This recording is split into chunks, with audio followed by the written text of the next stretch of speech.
The Chicago Bears might be sitting right in that weird zone between rebuilding and contending. But with the NFL trade deadline slowly creeping up, the front office has to start asking itself the real questions. Is this team ready to make a push? And if so, what positions need reinforcements? Edge rusher is definitely one to keep a close eye on. And one name that's been floating around lately is Jalen Phillips. Now look, every week, ESPN drops those insider blurbs about players who might be on the move, and Phillips showed up as a potential trade candidate if Miami starts selling. That alone should get some teams on alert, including the Bears. Because we're talking about a guy who came into the league with serious upside. He looked like he was going to be a problem early on. In his rookie season, this man had 8.5 sacks. And that was as a part-time starter. That's no fluke. Followed that up with 7 sacks the next year. And last season, he had 6.5 sacks in just 8 games before injury shut him down. So the talent is there, no doubt. But here's the issue. The guy just can't seem to stay on the field consistently. We're now talking about back-to-back seasons impacted by injuries. And even this year, through 3 games, he's sitting at 0 sacks and only 9 tackles. So as promising as he looked coming out of the gate, the recent body of work has been all over the place. And if you're the Bears, you're probably thinking long and hard before pulling the trigger on a guy like that. Look, if Miami's actually considering moving him, and you can get him for cheap, maybe a day 3 pick, then maybe, just maybe, you take that swing. Maybe you bring him in, slap on a 1-year extension, see if he can bounce back. But there's a lot of risk here. For starters, Phillips isn't a contract year, so if you trade for him and he plays well, you'll likely need to shell out a decent bag to keep him. And if he doesn't stay healthy or fails to produce, then you've basically thrown away draft capital for nothing. That's the dilemma. And you know what? This all depends on how the Bears perform leading into the deadline. If this team is hovering around the 500 mark, maybe 1 game above or below, and if there's a window to make a legitimate playoff push, you could absolutely justify adding help on the edge. But it better be the right guy. You can't afford a whiff on that kind of move. Speaking of edge rushers, another name getting tossed around is Kayvon Thibodeau. Now, this one's interesting. The Giants are clearly in a transition phase. They've made it pretty obvious that their focus is on developing their quarterback and figuring out if Brian Daboll is the guy to lead that rebuild. And that probably means winning games isn't exactly their number 1 priority the rest of the way. Now, Thibodeau is still young, still under team control, and he's playing well this year. So if New York does decide to unload some talent, would they be willing to move him? Or would they rather hang on to him and deal someone like Brian Burns or even Dexter Lawrence, whose value might never be higher? That's the thing. The Giants have options. And if they keep losing, you can bet they'll start listening to offers. I'd be shocked if all 3 of those guys, Thibodeau, Burns, and Lawrence, are still on that roster after the deadline.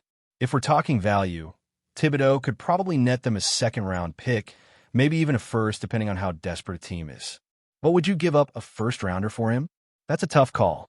He's talented, sure, but not quite elite yet. A day 2 pick? That's where things get more interesting. Plus, he's still got his 5th-year option, which gives you control heading into next season. That makes him a more attractive piece if you're building toward the future. And hey, let's not forget about Brian Burns. Older than Thibodeau, for sure, and closer to hitting 30. But if you're looking for a plug-and-play veteran who can disrupt games off the edge, he might actually be the safer bet. Then there's Dexter Lawrence, arguably the best player out of the 3 right now, and still in his prime. If New York's really trying to reset and stack picks, moving someone like Lawrence could give them the biggest return. So again, it all comes back to where the Bears are at mentally and strategically. If they believe they can sneak into the playoffs, even as a wild card team, making a move on one of those defensive names could be the spark they need down the stretch. Now, let's shift gears and talk about the offense, because someone asked an interesting question.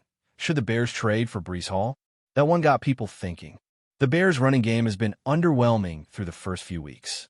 We're talking about an average of just 3.4 yards per carry. That's not going to cut it, especially when the offensive line hasn't been a total disaster. If anything, the pass protection has looked a little better than the run blocking. But still, there's no excuse for this kind of inefficiency. And Ben Johnson, the offensive coordinator, even said this week that he feels like they're close to breaking out. But how many weeks can you keep saying that before you have to face reality? At some point, you either get it fixed internally or you go get help. Breece Hall could be that guy. He's explosive, he can hit the home run, and he add an entirely different dynamic to this offense. Now, obviously, a lot of this hinges on how the Bears perform against the Raiders, especially in the run game. If they come out and finally get something going on the ground, maybe you don't panic. But if it's more of the same, and you're still sitting at that 3 yards in a cloud of dust level, then yeah, a guy like Hall becomes way more attractive. You have to remember, the NFL isn't just about talent. It's about momentum. It's about feel. And if the Bears are hanging around the playoff picture come bye week, and if the offense still needs juice, going after a back like Hall wouldn't be the worst idea. He's young, he's got burst, and he could help take some pressure off the quarterback, especially if you're asking him to do more as the season goes on. But if you're not sold on Breece, someone floated the idea of Tony Pollard. That's another interesting option, though personally, I think Pollard and Swift are basically the same type of back. Both guys are shifty, good in space, not exactly bruisers and not the best when it comes to running between the tackles. They're finesse backs, and while there's nothing wrong with that, having two of the same type in your backfield doesn't really solve the core problem. You want some contrast. You want that thunder and lightning combo. Swift and Pollard together might be redundant, kind of like tri-cut steak with 2 butter knives. All right, let's flip it back to the defensive side because the matchup with the Raiders brings up some very real concerns, especially when it comes to defending the run. One fan asked if this could be a breakout game for the Raiders' rookie back, and honestly, that's a fair question. The Bears' defensive line has struggled. That's not even up for debate. The pass rush has been inconsistent, and against the run, they've been soft. Now look, Gervon Dexter's been flashing as a pass rusher, but when it comes to run defense, his grades have been rough, and the interior of the line as a whole has been getting pushed around. If you're the Raiders and you're game planning for this matchup, you've got to be looking at that Bears front 7 and thinking, we can run right at these guys. And this is where things get dangerous. Because if you let the Raiders establish the ground game, that opens up the play action, that gives them balance, and that puts pressure on your secondary, which is already banged up. If this defensive line doesn't tighten up, this could be one of those games where a young back finds his confidence and never looks back. And yeah, speaking of that secondary, there are names out there that fans are curious about. One name that popped up? C.J. Gardner-Johnson. Some fans want to see the Bears take a shot at him, especially with the injury situation and some guys underperforming. And look, on paper, the reunion with Coach Dennis Allen makes sense. They've worked together before. But here's the thing. Gardner-Johnson has a reputation, and not always the good kind. He's been bounced around locker rooms for a reason. Talented? Yes. But he's had more than his fair share of off-field drama and locker room tension. And when a team like the Eagles, fresh off a Super Bowl, decides to say goodbye to a guy who played a key role, that tells you something. The Texans went winless and still cut him. That's not nothing. When you're trying to change the culture, build a foundation, and create something sustainable, adding a guy who might disrupt that, that's a risk you really need to weigh.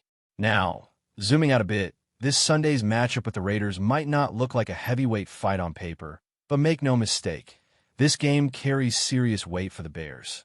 It's not just about stacking a win, it's about seeing where this team really is. Are they turning the corner, or are they stuck in neutral? And one of the biggest matchups to watch is going to be Max Crosby versus the Bears' offensive tackles. Look, Max Crosby is an absolute game wrecker. There's no sugarcoating it. The guy is relentless, plays with his hair on fire, and if you're not ready for him every single snap, he's going to ruin your afternoon. And here's the problem. The Bears are dealing with injuries at the tackle spots. If Darnell Wright doesn't play, or plays at less than 100%, that's a major concern. Braxton Jones played better last week, sure, but just a couple weeks ago against Aiden Hutchinson, he got exposed. Hutchinson had him on skates, and Crosby is right there in that same tier of elite edge rushers. So how do you deal with that? You chip, you help, you scheme. Cole Cammy probably going to be spending a good chunk of snaps in protection this week. He's been blocking his tail off all season, and you're going to need every bit of that if you want to neutralize Crosby. Durham Smythe could also be asked to step up and help in the blocking game. And let's not forget about the running backs. They've got to be ready to assist as well.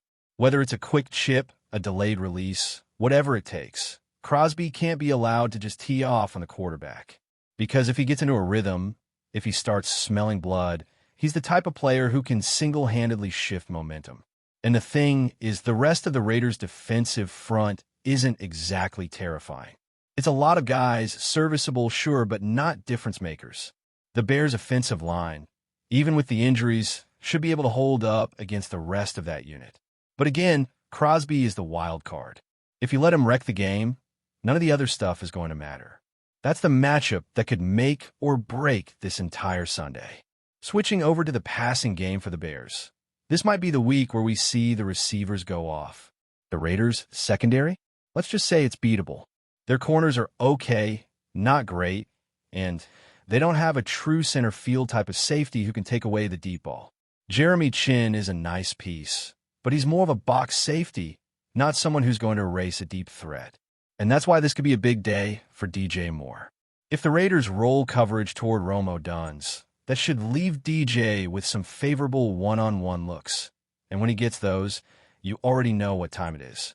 He's been cooking defenders all year, and with the Bears' passing attack finally finding some rhythm, the timing here couldn't be better. And depending on how the tight ends are used, especially if Cam ET spends more time blocking, whoever else is stepping into that role should get a few clean looks in the middle of the field. You're not going to get a better opportunity to take advantage of a secondary that's just, frankly, average. But it's not all sunshine. There's another player on the Raiders' offense that the Bears' defense absolutely has to keep tabs on, and that's Trey Tucker. This kid has track speed, like legit Olympic-level burst. If you let him get behind the defense, it's over. That's 6 points. And the concern right now is that the Bears' safeties haven't exactly been lights out in coverage. Kevin Byard, for example. There's a real conversation to be had about whether age is catching up with him. He's 33, and while he still has the IQ and experience, the burst just might not be there anymore. That's a problem when you're going against burners like Tucker. Ideally, Kyler Gordon would be available for this one, but as of Thursday, it doesn't look like that's going to happen. And that's a huge blow. Gordon's versatility would have helped tremendously against both Tucker and Brock Bowers, but the Bears might just have to go without him. Before we continue, don't forget to subscribe to our channel and give this video a like. Your support helps us keep bringing you the latest updates on our Chicago Bears. And don't be shy. Drop your thoughts on the news in the comments below. In what is quickly becoming one of the most talked about statements in college football this season, Shedeur Sanders has stirred the rumor mill with a single, emphatic declaration. He would never, under any circumstances, play for the Chicago Bears. The bold comment has sent shockwaves through the sports community, prompting speculation about the young quarterback's motivations, potential landing spots, and the future of his career. Sanders, known as much for his flashy playmaking on the field as for his confident persona off it, made the comment in an interview that many insiders describe as unfiltered and refreshingly candid. While the Bears have been quietly rumored to have had interest in him, a fact that now seems laughable given his statement, Sanders made it crystal clear that the Windy City franchise is off his radar. Naturally, the comment has sparked a flurry of reactions on social media. Fans of the Bears expressed a mix of disbelief and frustration, questioning what could have prompted such a strong dismissal. Meanwhile, analysts are dissecting the remark for hidden clues. Is this a strategic move to keep teams guessing? A signal to the NFL that he has his sights set elsewhere? Or simply the blunt honesty that Sanders is known for? The timing of the remark also fuels speculation. With the draft approaching and several teams reportedly seeking dynamic quarterbacks, Sanders' outright refusal to consider Chicago has intensified the debate over where he could land. Rumors are already circulating about alternative destinations, with several franchises, particularly those with young rosters in need of a spark, being linked to the quarterback in hushed tones. What is undeniable is that Sanders' statement has added a layer of drama to an already feverish pre-draft season. As teams scramble to reassess their options and pundits analyze every syllable, one thing is clear. Shedeur Sanders is not afraid to make headlines, and the Bears, at least for now, are on the outside looking in. Whether this is a calculated career move or just candid honesty, the ripple effects of his statement will be felt throughout the league. One thing is certain. The rumor mill is officially running wild, and wherever Sanders ends up, he's guaranteed to keep everyone talking. That's it for this update. If you enjoyed the video and want to stay updated with exclusive news about our Chicago Bears, be sure to subscribe to our channel and hit that like button. We can't wait to hear your thoughts in the comments. See you in the next video.